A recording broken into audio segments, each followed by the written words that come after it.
Hey, Tom Noah from Atomic Enrollment. So today we're going to be showing you how to recruit great salespeople for your business.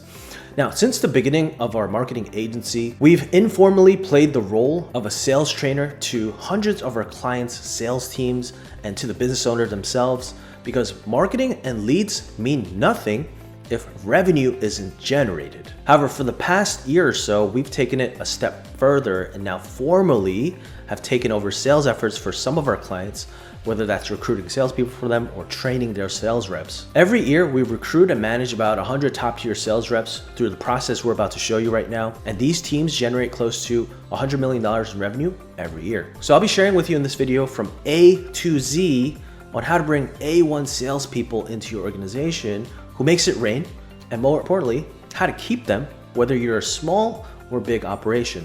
So first, it's about finding these sales reps, right? So there's 5 primary ways we go about recruiting sales reps. The easiest is through your personal network, right? So whether you're asking friends, family, people you work with, your clients, they might know some good potential salespeople who are looking for an opportunity or role. So best place to start is your personal network. Second best place is asking your followers on social media. So if you have a LinkedIn account, for example, put up a post saying, hey, you're recruiting for a sales rep for this type of opportunity in this industry, this company, and you may be surprised on the people that reach out, whether they're direct applicants or people who are referring you people. So next, of course, putting up job postings on boards like Indeed and LinkedIn Jobs. We've sourced plenty of great candidates from these job boards. For a little lesser known but works really well is posting the job on relevant Facebook groups. And fifth, same thing, post the job on relevant LinkedIn groups. Now you posted the job, you put out feelers, and you're starting to get in front of potential candidates. You want to go have a really streamlined process. You're not wasting time during the whole recruitment and interview process, but you're still getting great quality candidates. Best way to do that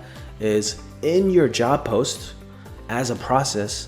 People who want to apply, instead of a resume, have them submit a 30-second to 2-minute video on why they think they'd be the best candidate for the role. Now, not everybody is gonna submit a video. You may not even have a lot of high volume of videos being submitted, but even if you get, let's say, 3 videos submitted, there's a very high chance 1 out of the 3 is your person.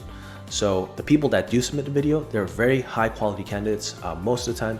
And then once you selected the people you want to talk to, schedule the interviews with them. Now, the next part is doing the interview with your potential hires. Of course, do the typical stuff, get to know them, background, the basic stuff. But really how you make an interview effective is do a live role play with them. Simulate an actual real sales call and see how they handle objections. And most importantly, see how they handle pressure. So you're not gonna tell them beforehand, you're gonna be doing a live role play with them. That way you can see how they handle the unexpected, because that happens all the time on sales calls. So during this live role play, you're just asking them all the frequently asked questions a typical prospective client or customer would be asking you. Now tell them the pretext is that there is no right answer during this role play. It's just to understand how they think. That way you get them comfortable and really have them shine as best as possible. Now keep in mind, during this interview, you as the recruiter, whether you're the business owner, a manager, agency, recruiting the rep, you have to sell the rep, especially great salespeople, on why this opportunity is great. Obviously it's not a hard sell, but you're doing a soft sell and getting them excited about why this opportunity could be really good for them. Now, during this process of finishing up their interviews and the time you want to hire them, during that in-between part, you're figuring out and negotiating compensation with the people you want to hire, right? So the best place to start, you want to ask this question in the interview as well, is figure out the monthly income they want in the next 3 months, let's say. Not some fairy tale number, like a real number that's exciting to them. Figure out that number and then show them a plan on how they achieve that number and how they exactly get there if they do well. Not only how they get there, but how they exceed that if they do better and better and better. Show them the exact plan. For example, show them, hey, we get X amount of calls through a variety of lead sources right now. If you convert those calls into second calls and those second calls into X % of close rates. If you do better and increase your close rate, you'll get these amount of deals closed every month, which equates to X amount of commission. So show them an exact plan with numbers. Through this process, you can recruit 100% commission-based salespeople if your average sales cycle isn't over 60 days, as the best reps want 100% commission. Now, if your sales cycle is longer than that, You can do a small draw or a small stipend for the first 2 to 6 months, but keep in mind, we highly advise against paying salaries because good salespeople getting a small 2 to 3K salary a month isn't exciting for them because they know they can make more and they've made much more. If you offer a salary, you're going to be attracting the wrong people, kind of at the bottom of the barrel people, the people who shouldn't necessarily be salespeople or are just not good. You're going to be attracting those people because that 2 to 3K, that small salaries seems exciting for them because, deep down, they're not confident and they know they can't sell much more than that. So we highly advise against salaries. You may think, oh, if I pay 100% commission, I'm not going to get the best people. Contrary to popular belief for what you may believe, you're going to get the best salespeople if you do that high commission or 100% commission model because great people know there's no cap in that model. Now, once you actually brought on the rep, management is very important. Great salespeople, come into the job with certain winning traits, but bringing out their greatness and making it even greater is an ongoing effort. It's not just you hire them, okay, they're just on cruise control, I don't have to do anything, they're just gonna be bringing me cash every day.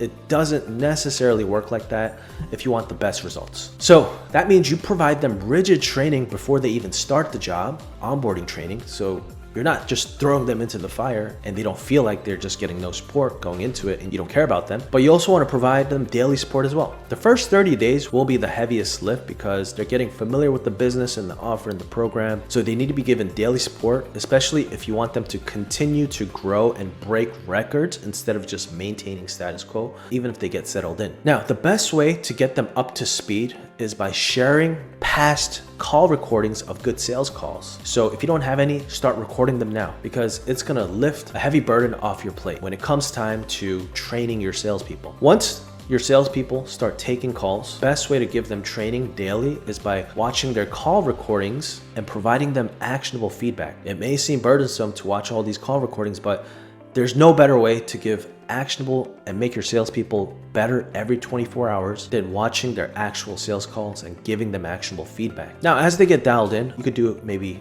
a couple times a week. It's the best way to keep everyone sharp because even pro sports teams like the NFL or NBA, after every game, they're sitting down with the team and analyzing their plays and what they did wrong or good. And these are professional sports people, the best people, best athletes in the world. If they're doing that for their sport, you need to do it for your sales team as well. Last but not least, you need to keep your salespeople and your sales team, your team in general, inspired by periodically showing them results that you're generating on the client side. Because whether it's sales or business, for success, rent is due every day. So even if you did well last month, even if you did well last year, people want to know that, hey, you're still doing well, you're still crushing it. It just gets everyone more excited. So you want to build that communication into the team dialogue as well. So this is how we help and recruit and manage over 100 top tier salespeople every year for our clients and for our own organization as well.